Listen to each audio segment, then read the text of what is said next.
सियापति रामचंद्र की जय, पवन पुत्र हनुमान की जय।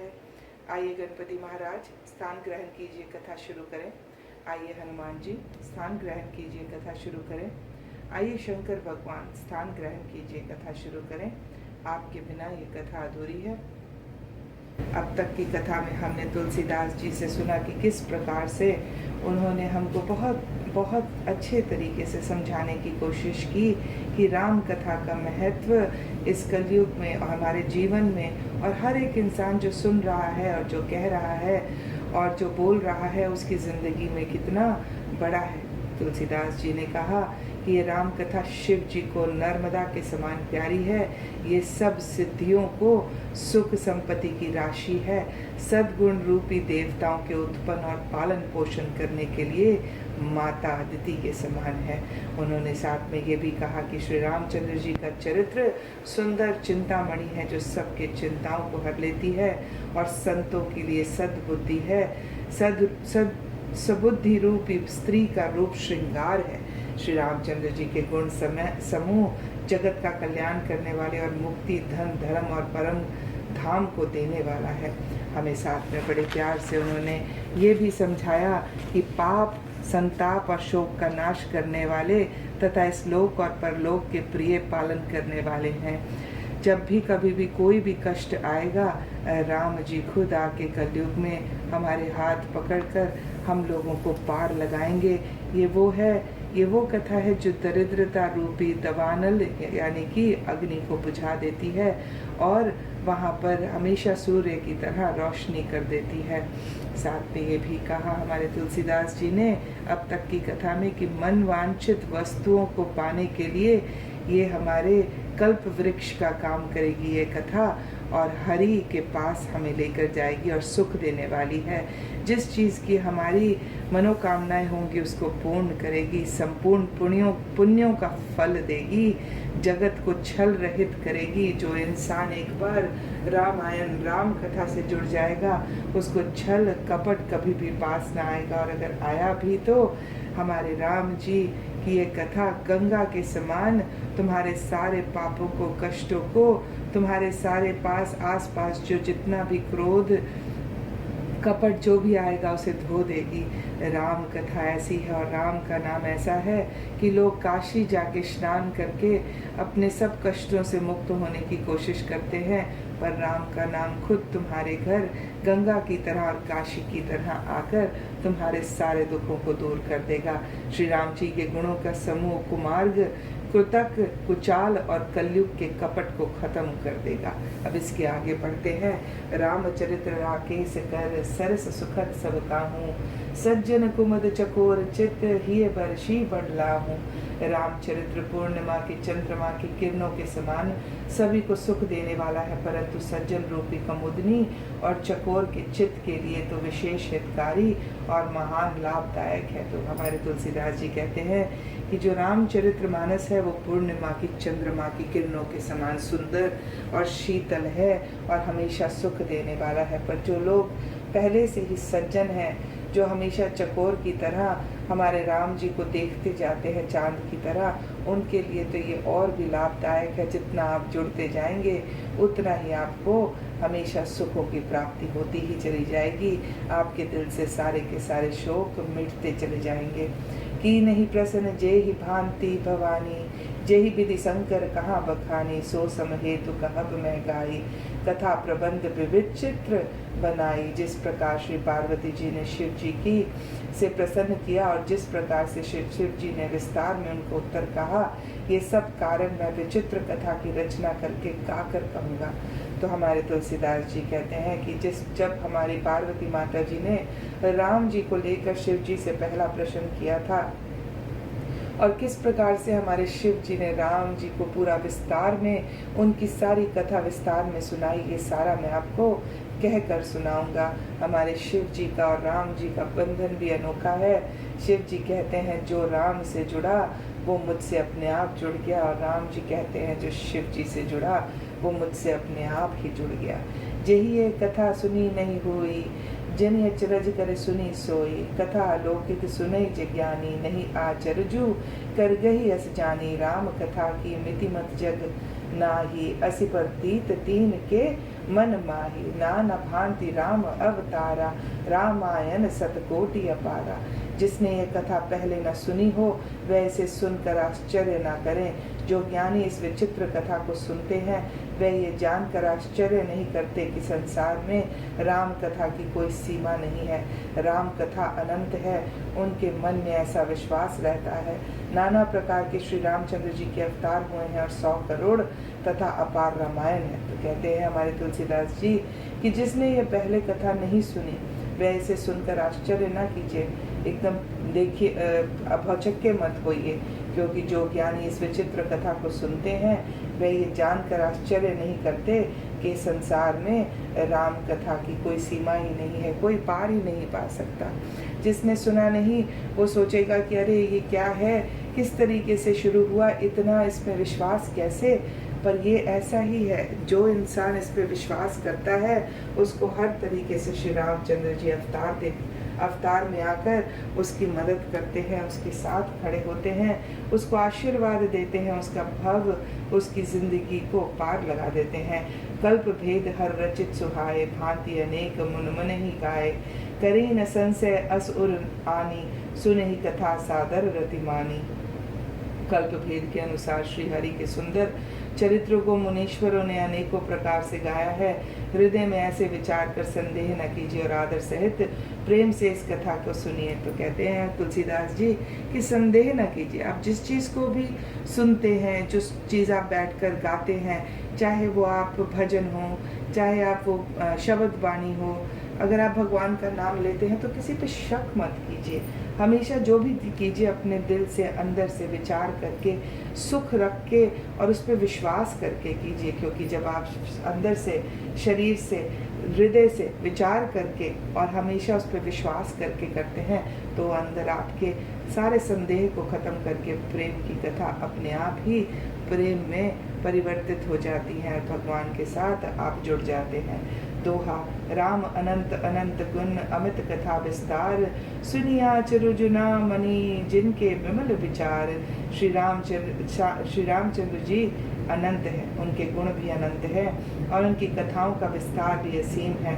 अतएव जिनके विचार निर्मल हैं वे इस कथा को सुनकर आश्चर्य नहीं मानेंगे। तो हमारे तुलसीदास जी कह रहे हैं कि जो राम जी हैं उनके गुण जो हैं वो अनगिनत हैं, उनके गुणों की कोई सीमा नहीं पा सकता और उनकी कथाओं का विस्तार भी असीम है। मतलब इतनी असीम है उनकी कथाओं की जो डिटेल है कि आप जो है उसको समझ ही नहीं पाएंगे, पर जब आपको संदेह हटेगा तो धीरे धीरे आप जुड़ते हुए चले जाएंगे। वो कहते हैं जिनके विचार निर्मल हैं वो इस कथा को सुनकर खुद भी निर्मल हो जाएंगे। जिनके विचारों में जो अपने भगवान से जुड़े हैं वो अपने आप ही जुड़ते चले जाएंगे और भी राम जी के साथ।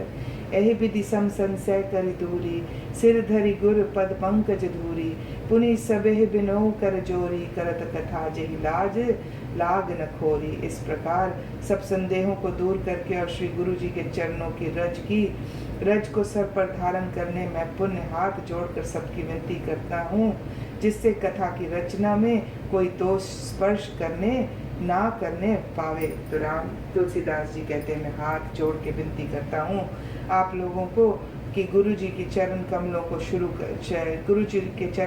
हृदय में धार कर एक कथा को शुरू करता हूँ कि इसे प्यार से सुनिए, प्रेम से सुनिए, हृदय लगा के सुनिए और कहिए। आपका मन, आपका चित्त हमेशा शुद्ध ही रहेगा। आपको उनके पास राम जी से और जुड़ते ही जाएंगे। सादर से वही न आई सब माथा, वर्ण हो बिसत राम गुण गाथा। संबत 16 से 31 करूं कथा, हर पद धरि सीसा। अब मैं आदर पूर्वक श्री शिव जी की को सर निभाकर श्री रामचंद्र जी के गुणों की निर्मल कथा कहता हूँ। श्री हरि के चरणों पर सर रखकर संवंत मैं इस कथा का प्रारंभ कर रहा हूँ। तो कहते हैं हमारे तुलसीदास जी कि अब मैं सबसे पहले शिव जी को सर नवाकर नमस्कार करता हूँ और श्री रामचंद्र जी के गुणों की निर्मल कथा कहता हूँ। कहते हैं तुलसीदास जी कि मैं श्री हरि यानी कि विष्णु जी के चरणों को सर नवाकर आप उनको प्रणाम करके अब कथा का आरंभ कर रहा हूँ। नौमी भौम पार मधुमासा अवधपुरी ये चरत प्रकाशा, जेहि दिन राम जन्म श्रुति गवही तीरथ सकल तहा चले गवही। तो कहते हैं हमारे तुलसीदास जी हाथ जोड़कर विष्णु को, हरि को, शिव जी को प्रणाम करके कि मैं कथा करता हूँ। हम सब भी प्रणाम करके राम जी को, अपने हरि भगवान को, अपने शिव जी को ये कथा सुनने की जुर्रत करते हैं कि किसी प्रकार से हमारा दिल भी शुद्ध हो जाए, हमारे घर के अंदर भी सुखों की प्राप्ति हो, हमारी झोलियाँ हमेशा राम के नाम से भरी रहें, क्योंकि राम से बड़ा राम का नाम, उनका नाम ले लिया तो उसके बाद किसी चीज़ की चिंता ही नहीं। तो क्या कहते हैं हमारे तुलसीदास जी, चैत्र मास की नवमी तिथि मंगलवार को श्री अयोध्या जी में यह चरित्र प्रकाशित हुआ, जिस दिन श्री रामचंद्र जी का जन्म हुआ। जय श्री राम। वेद कहते हैं कि उस दिन सारे तीर्थ वहाँ अयोध्या जी में चले गए। तो क्या कहते हैं हमारे तुलसीदास जी की चैत्र मास की नवमी यानी कि जिस दिन हमारे राम जी का जन्म हुआ, तिथि मंगलवार को श्री अयोध्या जी में ये चरित्र प्रकाशित हुआ। बस वो दिन अभी सुंदर तरीके से आया ही था। कहते हैं कि जिस दिन हमारे राम जी का जन्म हुआ उस दिन सारे तीर्थ अयोध्या में ही हो गए। सबसे बड़ा तीर्थ अयोध्या में ही हो गया। सोचो हमारे भगवान खुद जन्म लेके मनुष्य का धरती पर आए। असुर नाग खर नर मुनि से देवा, आई करी रघुनायक सेवा। जन्म महोत्सव रची सुजाना, करहि राम कल कीर्ति गाना। असुर नाग पक्षी मनुष्य मुनि और देवता सब अयोध्या में आकर श्री रघुनाथ जी की सेवा करते हैं। बुद्धिमान लोग जन्म का महोत्सव मनाते हैं और श्री रामचंद्र जी की सुंदर कीर्ति का गान करते हैं। तो कहते हैं तुलसीदास जी कि उस दिन सारे लोग, पशु पक्षी, असुर राक्षस, मनुष्य मुनि देवता सब अयोध्या में आकर श्री रामचंद्र जी की सेवा कर रहे हैं। जिस दिन उनका जन्म हुआ, बुद्धिमान लोग जन्म का महोत्सव यानी कि पार्टी कर रहे हैं कि हमारे राम जी का जन्म हुआ, और श्री रामचंद्र जी की सुंदर कीर्ति का गान कर रहे हैं। दोहा मजही सज्जन वृंद बहु, पावन सरजू नीर। जप ही नाम राम धरी ध्यान, और सुंदर श्याम शरीर। सज्जनों के बहुत से समूह उस दिन श्री सरयू जी के पवित्र जल में स्नान करते हैं और हृदय में सुंदर श्याम शरीर श्री रघुनाथ जी का ध्यान करके उनके नाम का जप करते हैं।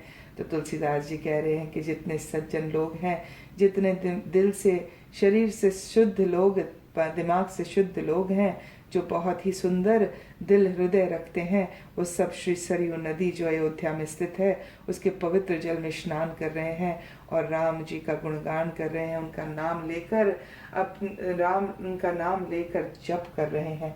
दरस परस मज्जन अरुपाना, हर ही पाप कह वेद पुराना। नदी पुनीत अमित महिमा अति, कहीं न सकही शारदा विमल मति। वेद पुराण कहते हैं कि श्री सरयू जी का दर्शन, स्पर्श, स्नान और जलपान पापों को हरता है। यह नदी बड़ी ही पवित्र है, इसकी महिमा अनंत है, जिसे विमल बुद्धि वाली सरस्वती जी भी नहीं कह सकती। तो हमारे तुलसीदास जी कह रहे हैं कि वेद पुराण जितने भी हमारी कथाएं लिखी हैं, जैसे हमारे रामायण हो गए, जितने वेद पुराण हो गए, उनके अंदर कहा जाता है कि श्री सरयू नदी का जो दर्शन है, उसकी जो टच है, उसका जो स्नान है, उसका जो जल है, वो पापों को हरता है। ये नदी बहुत ही पवित्र है, इसकी महिमा कोई नहीं कह सकता, इसके गुण कोई भी नहीं बता सकता। बुद्ध कहते हैं कि जो विमल बुद्धि वाली सरस्वती जी भी हैं, वो भी अपने शब्दों में सरयू नदी को नहीं बता सकी, वो उसकी महिमा इतनी बड़ी है। राम धर्मदा पुरी सुहावनी, लोक समस्त विदित अति पावनी। चारि खानी जग जीव अपारा, अवध तजे तनु नहीं संसारा।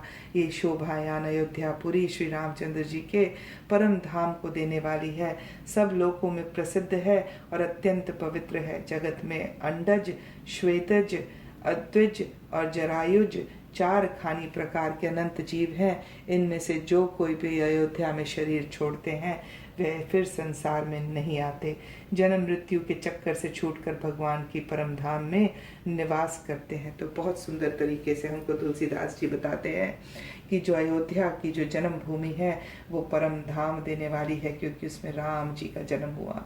ये लोक प्रसिद्ध है और अत्यंत पवित्र है, बहुत ही पवित्र जगह है। यहाँ पे जिस भी प्रकार के जो लोग हैं, चाहे वो या राक्षस योनि से आए हों, पक्षी हो, मनुष्य हो या पशु हो, कोई भी किसी भी खाने से, किसी भी लोक से, परलोक से आए हों, वो जीव अगर अयोध्या में शरीर छोड़ता है तो उसको हमेशा मुक्ति मिलती है। वो जन्म और मृत्यु की हर साइकिल से, बंधन से छूट जाता है। सब विधि पूरी मनोहर जानी, सकल सिद्ध प्रद मंगल खानी, विमल कथा कर कीन आरंभा, सुनत नसाही काम मद दंभा। इस अयोध्यापुरी को सब प्रकार से मनोरथ, सब सिद्धियों को देने वाली और कल्याण की खान समझकर मैंने इस निर्मल कथा का आरंभ किया, जिसके सुनने से काम, मद और दंभ नष्ट हो जाता है। तो कहते हमारे तुलसीदास जी की इस अयोध्यापुरी के इस प्रकार के मनोहर सब सिद्धि को पूरा करने वाले मैं इस रामायण को आरंभ कर रहा हूँ, क्योंकि अयोध्या का नाम, राम जी का जन्म और उसकी सारी पवित्रता इस पूरे के पूरे रामायण में बसी है। इसको सुनने से आपके सारे काम, क्रोध, लोभ, मोह, दंभ सब नष्ट हो जाएंगे। आप राम जी के करीब होते चले जाएंगे। आपके दिल, शरीर, मस्तिष्क, हृदय सब जगह पे आपकी शुद्धि हो जाएगी। बोल सियापति रामचंद्र की जय, पवन पुत्र हनुमान की जय। श्री राम जय राम जय जय राम, श्री राम जय राम जय जय राम, श्री राम जय राम जय जय राम, श्री राम जय राम जय जय राम। राम जी से राम राम कहियो, कहियो जी हनुमान जी। सियापति रामचंद्र की जय, पवन पुत्र हनुमान की जय।